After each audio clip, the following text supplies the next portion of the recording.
Shalom, Bapak Ibu Saudara sekalian dikasihi oleh Tuhan Yesus Kristus. Senang sekali hari ini saya dapat kembali menjumpai Anda di dalam renungan hari ini, hari Kamis 24 Maret 2022.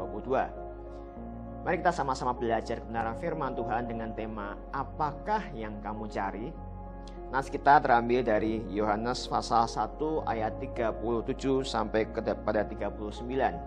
Demikian bunyi firman Tuhan. Kedua murid itu mendengar apa yang dikatakannya itu, lalu mereka pergi mengikuti Yesus. Tetapi Yesus menoleh ke belakang.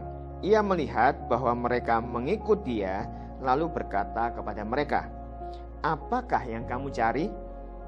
Kata mereka kepadanya, "Rabi," artinya guru, "di manakah engkau tinggal?" Ia berkata kepada mereka, "Marilah dan kamu akan melihatnya." Mereka pun datang dan melihat di mana ia tinggal, dan hari itu mereka tinggal bersama-sama dengan dia. Waktu itu kira-kira pukul 4. Saudara sekalian, pada hari Senin yang lalu saya sudah memaparkan kepada kita bahwa Yohanes Pembaptis diutus oleh Allah untuk membukakan jalan bagi hadirnya Sang Mesias, yaitu Yesus. Yohanes Pembaptis menyerukan, "Bertobatlah, sebab kerajaan Allah sudah dekat." Dan di dalam perikop bacaan kita hari ini, Yohanes Pembaptis juga menyerukan, "Lihatlah anak domba Allah." Dan yang menarik adalah dari sekian banyak orang yang mendengar perkataan Yohanes Pembaptis pada hari itu, ada dua muridnya yang merespon. Salah satunya bernama Andreas, dan satu lagi kemungkinan adalah Yohanes, penulis dari Injil Yohanes ini. Rupanya mereka tertarik untuk mengenal siapa sesungguhnya anak domba Allah ini. Oleh karena itu, kemudian mereka meninggalkan Yohanes dan mereka mengikuti Yesus. Dan yang menarik adalah Yesus ketika tahu bahwa ada Andreas yang mengikutinya, Yesus bertanya, "Apakah yang kamu cari?" Tentu pertanyaan Yesus ini bukan karena Yesus tidak tahu sebenarnya, tetapi Yesus hendak menanyakan apa sebenarnya motivasi sesungguhnya untuk mengikut aku.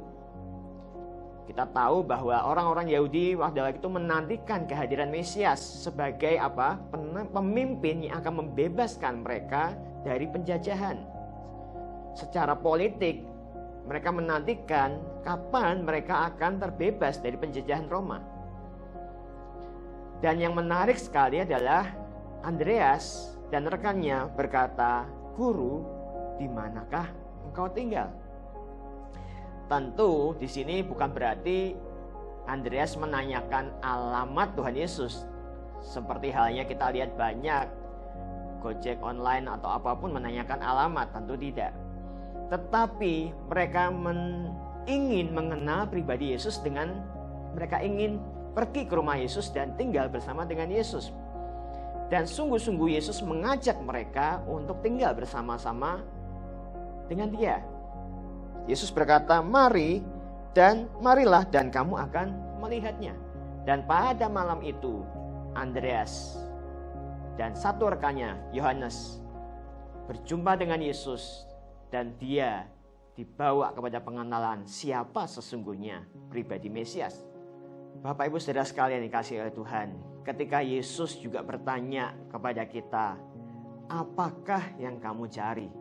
Tentu bisa beraneka ragam jawabnya.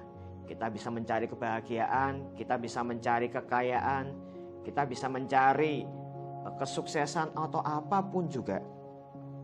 Tetapi Allah memahami bahwa kebutuhan terbesar manusia yang manusia perlu cari bukanlah semua itu, tetapi adalah keselamatan dan pengampunan atas dosa.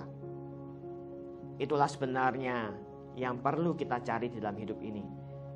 Dan sama seperti Andreas dan Yohanes berjumpa dengan Yesus, tinggal di rumah Yesus, dan mereka menemukan Yesus yang adalah Mesias itu, maka kita pun perlu tinggal di dalam Yesus. Kata tinggal yang digunakan di sini juga dipakai di dalam Yohanes pasal 15 ayat 4 dengan judul perikop pokok anggur yang benar, ketika Yesus berkata, tinggallah di dalam aku dan aku di dalam kamu. Sama seperti ranting tidak dapat berbuah dari dirinya sendiri kalau ia tidak tinggal pada pokok anggur. Demikian juga kamu tidak berbuah jikalau kamu tidak tinggal di dalam aku. Tinggal di dalam Yesus berarti kita tinggal juga di dalam firman Tuhan. Maka kita akan dimampukan bukan hanya untuk berjumpa dengan Yesus Sang Mesias, tetapi juga bertumbuh bahkan berbuah di dalam Dia. Amin.